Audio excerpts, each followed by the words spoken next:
Hello दोस्तों, तो कैसे हैं आप। तो चलिए शुरू करते हैं आज का चैप्टर 5, चुंबकत्व एवं द्रव।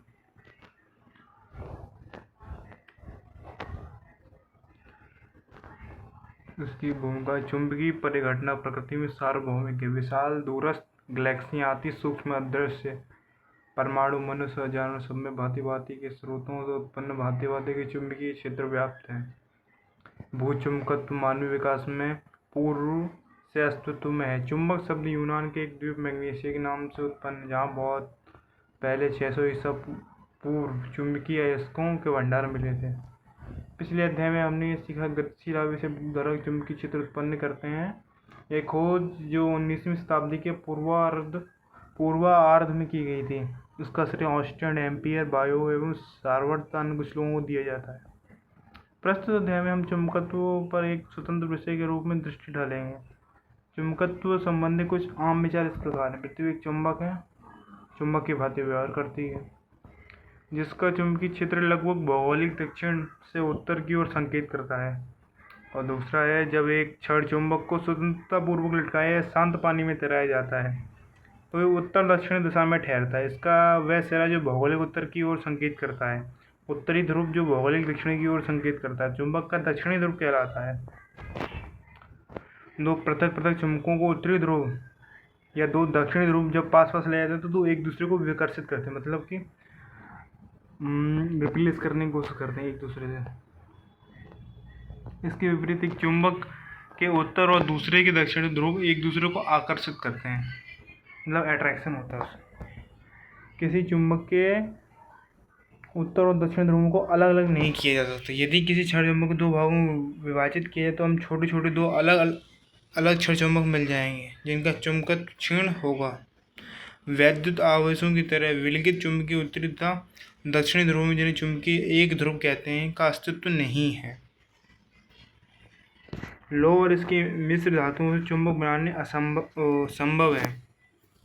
इस अध्याय में हम एक क्षण चुंबक और एक बाह्य चुंबकीय क्षेत्र में इसका व्यवहार के वर्णन से प्रारंभ करेंगे। हम चुंबकत्व संबंधी गाउस के नियम बताएंगे। उसके बाद ये बताएंगे कि चुंबकीय गुणों के आधार पर पदार्थों का वर्गीकरण कैसे किया जाता है। फिर अन्य चुंबकत्व, प्रतिचुंबकत्व और लोह चुंबकत्व का वर्णन करेंगे। तो क्षण चुंबक क्या होता है पहले ही जानते हैं। हम अपने अध्ययन की शुरुआत लोह रेतन से करते हैं। एक छोटे क्षण चुंबक के ऊपर रखी गई कांच की शीट पर छिड़का गया है लोह रेतन। ये व्यवस्था है चित्र में दर्शाई गई है। लोह रेतन का पैटर्न ये इंगित करता है कि चुंबक के दो ध्रुव होते हैं, वैसे ही जैसे विद्युत ध्रुव के धनात्मक एवं ऋणात्मक आवेश, जैसा कि पहले भूमिका में बताया जा चुका है। एक ध्रुव के उत्तर और दूसरे के दक्षिण ध्रुव कहते हैं। क्षण चुंबक को स्वतंत्रता पूर्वक लटकाया जाता है तो ये ध्रुव क्रमशः लगभग भौगोलिक उत्तरी एवं दक्षिण ध्रुवों की ओर संकेत करते हैं। लोह रेतन का इसी से मिलता जुलता पैटर्न एक धारावाही परिनालिका के इर्द गिर्द भी बनता है। चुंबकीय क्षेत्र रेखाएं। लोह रेतन के बने पैटर्नों के आधार पर चुंबकीय क्षेत्र रेखाएं खींच सकते हैं। चित्र में क्षण चुंबक और धारावाही परिनालिका दोनों के लिए दर्शाया गया। तुलना के लिए भी अध्याय एक चित्र देखिए। विद्युत द्विध्रुव के वैद्युत बल रेखाएं चित्र 5.2 सी में भी दर्शाई गई हैं। चुंबकीय क्षेत्र रेखाएं चुंबकीय क्षेत्र का दृश्य एवं और अंत दृष्टिपरक प्रस्तुतिकरण है। इनके गुण हैं, किसी चुंबक या धारावाही परिनालिका के चुंबकीय क्षेत्र रेखाएं संतत बंद लूप बनाती हैं। ये वैद्युत द्विध्रुव जैसी नहीं होती हैं। जैसे वैद्युत द्विध्रुव होता है वहाँ पे खुला लूप बनता है, मतलब कि, और इसमें बंद लूप बनता है। जहाँ ये रेखाएं धनावेश शुरू होकर ऋणावेश पर ख़त्म हो जाती हैं या फिर अनंत की ओर चली जाती हैं। क्षेत्र रेखा के किसी बिंदु पर खींची गई स्पर्श रेखा उस बिंदु पर परिणामी चुंबकीय क्षेत्र B की दिशा बताती है। क्षेत्र के लंबवत रखे गए तल के प्रति इकाई क्षेत्रफल से जितनी अधिक क्षेत्र रेखाएं गुजरती हैं उतना ही अधिक उस स्थान पर चुंबकीय क्षेत्र B का परिमाण होता है, मैग्नीट्यूड। 5.2 में क्षेत्र सेकंड के आसपास B का परिमाण क्षेत्र फर्स्ट की तुलना में, मतलब एक की तुलना में अधिक होगा।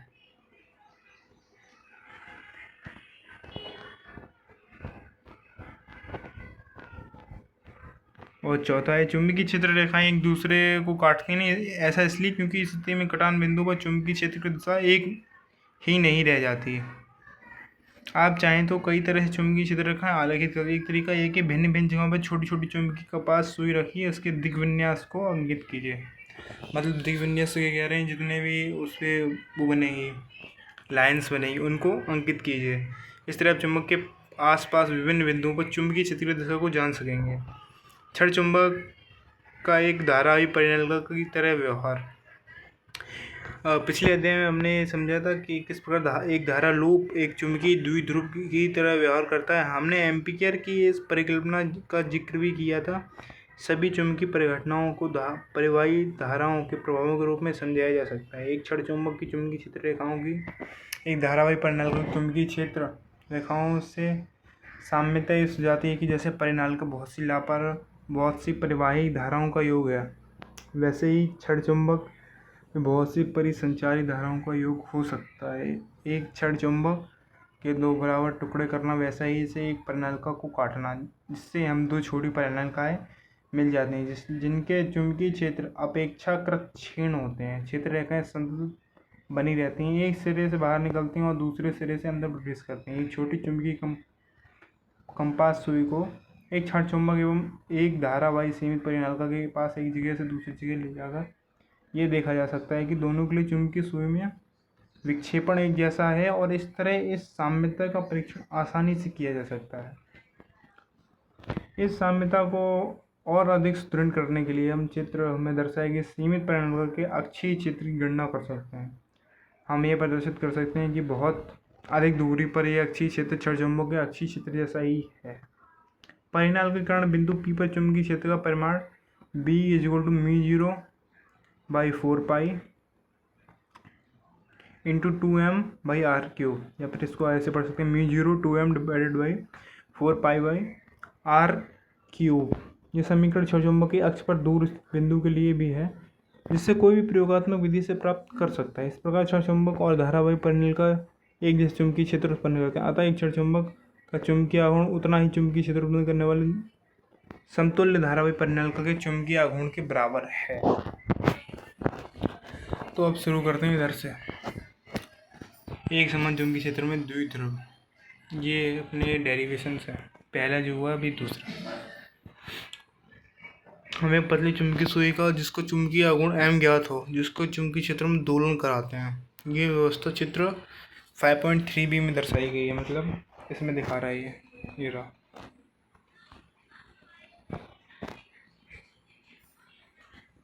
इसमें दिखा रहा है चुंबकीय सुई पर बल आघूर्ण समीकरण 4.23 देखिए।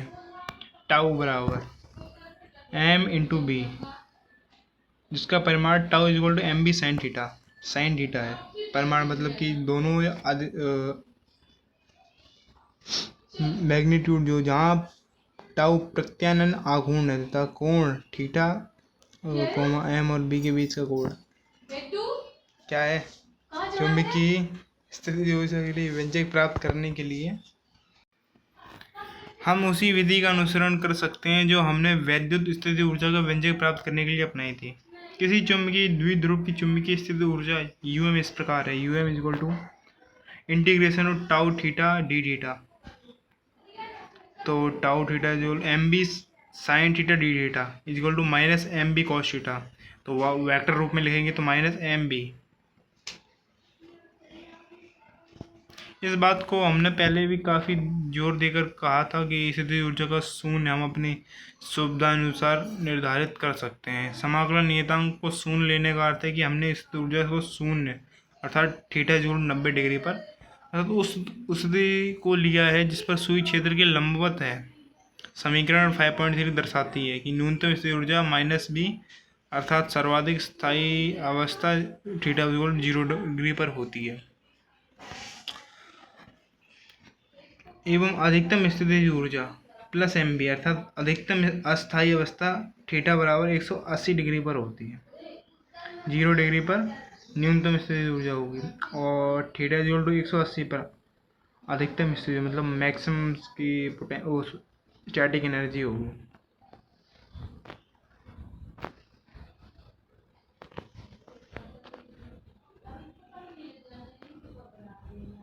स्थिर वैद्युत अनुरूप।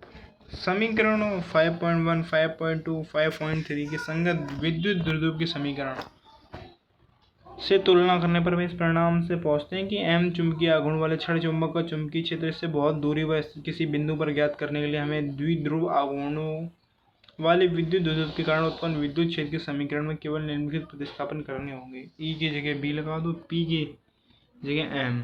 E यहाँ पे इलेक्ट्रिक मतलब कि विद्युत क्षेत्र का परिमाण है, और ये B जो है चुंबकीय क्षेत्र है, और P संवेग होता है वहाँ पे।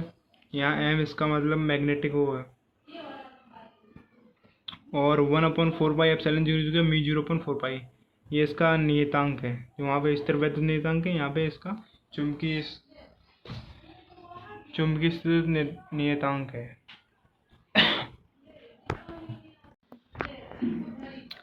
ठीक है, तो अब इसको समीकरण में रख लेते हैं 5.4।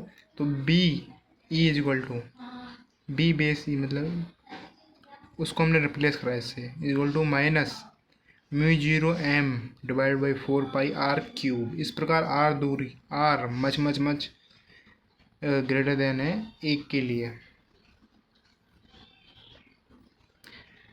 पर एक क्षणचुंबक का अक्षीय चुंबकीय क्षेत्र BA = अक्षीय चुंबकीय क्षेत्र, अक्ष पे जो चुंबकीय क्षेत्र होगा, μ0/4π × 2m/r³ या फिर μ02m/4πr³।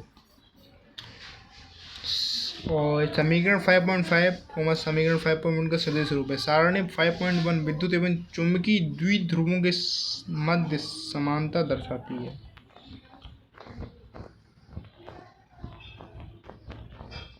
आगे पढ़ते हैं, तो इधर हो गया 5.3 चुंबकत्व एवं गाउस का नियम।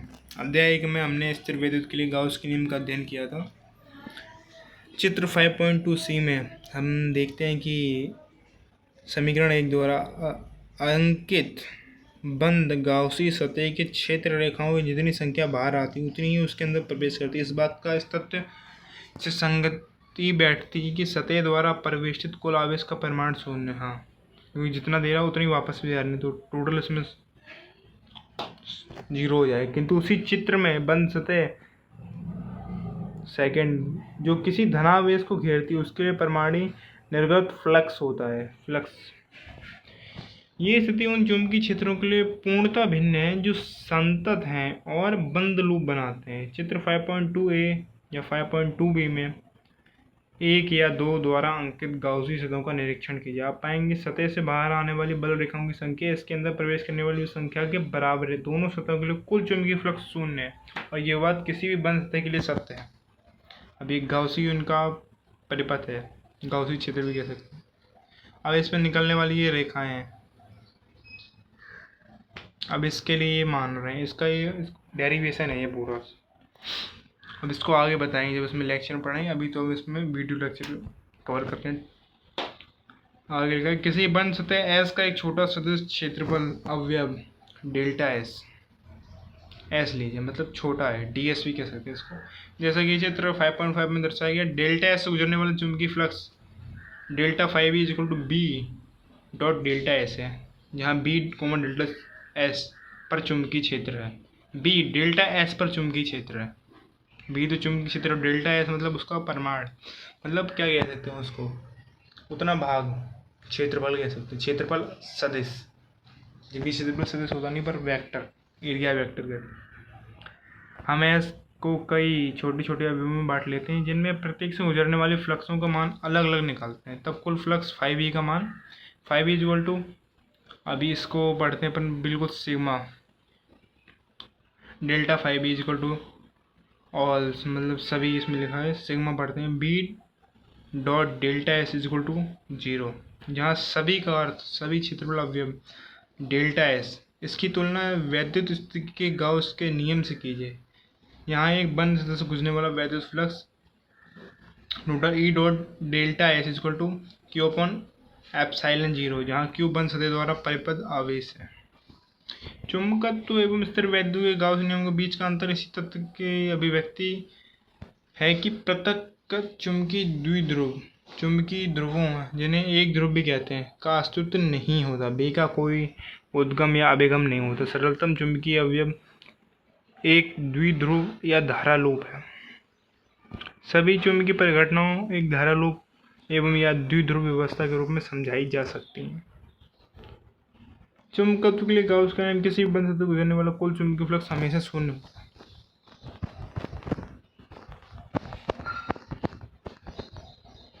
अब आ जाते हैं चुंबकीकरण एवं चुंबकीय तीव्रता।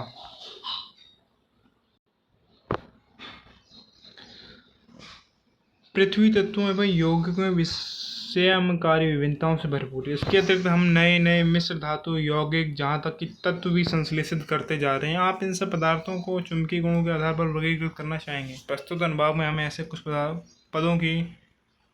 पदों मतलब इसमें लिखा है कुछ पदार्थों को लिखना चाहिए, यहाँ पर गलत लिख दिया इन्होंने। पदों की परिभाषा देंगे जिनके बारे में समझाएंगे, इस वर्गीकरण में सहायता करेंगे। ये देख चुके हैं कि परमाणु में परिक्रमण करते इलेक्ट्रॉन एक चुंबकीय आघूर्ण होता है। पदार्थ के किसी बड़े टुकड़े में ये चुंबकीय आघूर्ण सदिश रूप से समाकलित होकर शून्येतर परिणामी चुंबकीय आघूर्ण प्रदान कर सकते हैं। किसी दिए गए नमूने का चुंबकन एम हम इस प्रकार उत्पन्न हुए प्रति इकाई आयतन परिमाणी चुंबकीय आघूर्ण के रूप में परिभाषित कर सकते हैं। m net divided by v। m एक सदिश राशि है जिसका विमीय सूत्र L-1 a या मात्रक a मतलब a से इसका एम्पियर प्रति मीटर या एम्पियर मीटर -1 है।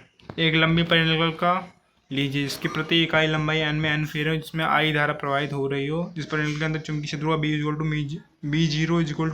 n I।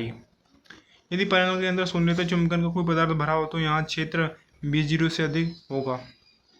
परिनलकल के अंदर परिणामी क्षेत्र B को लिख सकते हैं B0 + Bm। B जहाँ Bm क्रोड के पदार्थ द्वारा प्रदत्त क्षेत्र। ये पाया जाता है कि अतिरिक्त क्षेत्र Bm पदार्थ के चुंबकन m के अनुक्रमानुपाती होता है। अर्थात पदार्थ का चुंबकन बढ़ेगा तो m भी बढ़ेगा। m क्या चीज़ है यहाँ पर, m आपने बताया था अभी, सदिश राशि है। परिणामी चुंबकन, नमूने का चुंबकन m जो है चुंबकन वो बढ़ेगा, और जो Bm क्रोड के पदार्थ, जो क्रोड का पदार्थ है वो चुंबकन m के अनुक्रमानुपाती मतलब समानुपाती। ये क्रोड का पदार्थ बढ़ेगा तो इसके चुंबकन का अनुक्रमान है चुंबकन, ये भी बढ़ेगा उसके साथ। इसको हम निम्नवत व्यक्त कर सकते हैं Bm = μ0 m, जहाँ μ0 वही नियतांक है निर्वात की पारगम्यता जो बायो-सावर्ट के नियम में उपयोग किया गया था। सुविधा के लिए हम एक अन्य सदिश क्षेत्र H की बात करते हैं, चुंबकीय तीव्रता कहा जाता है, और जिसको निम्नलिखित समीकरण द्वारा परिभाषित करते हैं। H = B by μ0 - m, जहाँ H की विमाएँ जो m की हैं इसका मात्रक एम्पियर मीटर इनवर्स है या एम्पियर प्रति मीटर है। इस कुल चुंबकीय क्षेत्र B को लिख सकते हैं B = μ0 H + m। उपरोक्त विवरण में आए पदों को व्युत्पन्न करने में हम जिस पद्धति को प्रयोग किया है उसको दोहराते हैं। परिनलकल के अंदर कुल चुंबकीय क्षेत्र के हमने दोनों अलग अलग योगदानों के रूप में प्रस्तुत किया। पहला बाह्य कारक, जैसे कि परिनलिका में प्रवाहित होने वाली धारा का योगदान यह H द्वारा व्यक्त किया गया है। दूसरा चुंबकीय पदार्थ का विशेष पृथक्करण अर्थात m बाद बल राशि m बाह्य कारकों द्वारा प्रभावित की जा सकती है। प्रभाव गणितीय रूप में इस प्रकार व्यक्त कर सकते हैं। m = chi-h, जहाँ chi एक विमाहीन राशि है, इसे चुंबकीय प्रवृत्ति कहते हैं। चुंबकीय पदार्थ पर वायु चुंबकीय क्षेत्र के प्रभाव की माप है। chi बहुत छोटे परमाणु वाली राशि, कुछ पदार्थों के लिए इसका मान छोटा एवं धनात्मक, जिन्हें अनुचुंबकीय पदार्थ कहते हैं। कुछ पदार्थों के लिए इसका मान छोटा एवं ऋणात्मक, उन्हें प्रतिचुंबकीय कहते हैं। प्रतिचुंबकीय पदार्थों में m एवं h विपरीत दिशाओं में होते हैं। समीकरण 5.12 एवं 5.3 में हम पाते हैं B = μ0 1 + chi-h, μ0 μr h, क्योंकि 1 + chi = μr के बराबर है, तो μ0 × μr = μ, तो B = μh, जहाँ μr = 1 + chi एक विमाहीन राशि जिसमें पदार्थ को अपेक्षित चुंबकशीलता या अपेक्षित चुंबकीय पारगम्यता कहते हैं। यह स्थिर विद्युतीय परावैद्युतिक समतुल्य राशि पदार्थ की चुंबकशीलता म्यू है। इसकी विमाएँ तथा मात्रक वही है जो μ0 के हैं। μ = μ0 μr = μ0 1 + chi। म्यू तो काई कोमा म्यू आर एवं म्यू में 3 राशियां परस्पर संबंधित, यदि इनमें से किसी एक का मान ज्ञात हो तो बाकी दोनों के मान ज्ञात किए जा सकते हैं, एक का ज्ञात हो तो। अब आ गए हम पदार्थों के चुंबकीय गुण। पिछले अनुभाग में वर्णित विचार में पदार्थों के प्रतिचुंबकीय, अनुचुंबकीय एवं लोह चुंबकीय श्रेणियों वर्गीकृत करने में सहायता प्रदान करते हैं। चुंबकीय प्रवृत्ति काई की दृष्टि से देखेंगे तो हमें कोई पदार्थ प्रतिचुंबकीय यदि इसके लिए काई ऋणात्मक है, अनुचुंबकीय होगा यदि एक्स काई धनात्मक एवं अल्प मान वाला है तो लोह चुंबकीय होगा, यदि काई धनात्मक है एवं अधिक मान वाला है, अधिक मूर्त रूप में सारणी 5.2 पर एक दृष्टि से हम इन पदार्थों को अच्छे अनुभव प्रदान करते हैं, जहाँ एप्सिलॉन एक छोटी धन संख्या है जो अनुचुंबकत्व का प्रमाण निर्धारित करने के लिए लाई गई है। अब हम इन पदार्थों के बारे में कुछ विस्तार से चर्चा करेंगे। प्रतिचुंबकीय, अनुचुंबकीय और लोह चुंबकीय। प्रतिचुंबकीय -1 से ग्रेटर देन होगा काई, 0 से बड़ा, 0 भी हो सकता है, मतलब इसमें लिखा तो है ऐसे ही इन्होंने, -1 ग्रेटर देन काई और ग्रेटर देन 0। अनुचुंबकीय 0 से बड़ा काई का मान होगा, और एप्सिलॉन काई का जो मान है एप्सिलॉन मतलब मैक्सिमम इतना हो सकता है, मिनिमम मतलब अनुचुंबकीय तब होगा, प्लस का होगा तो अनुचुंबकीय होगा। लोह चुंबकीय में काई का जो मान है 1 से कम होगा।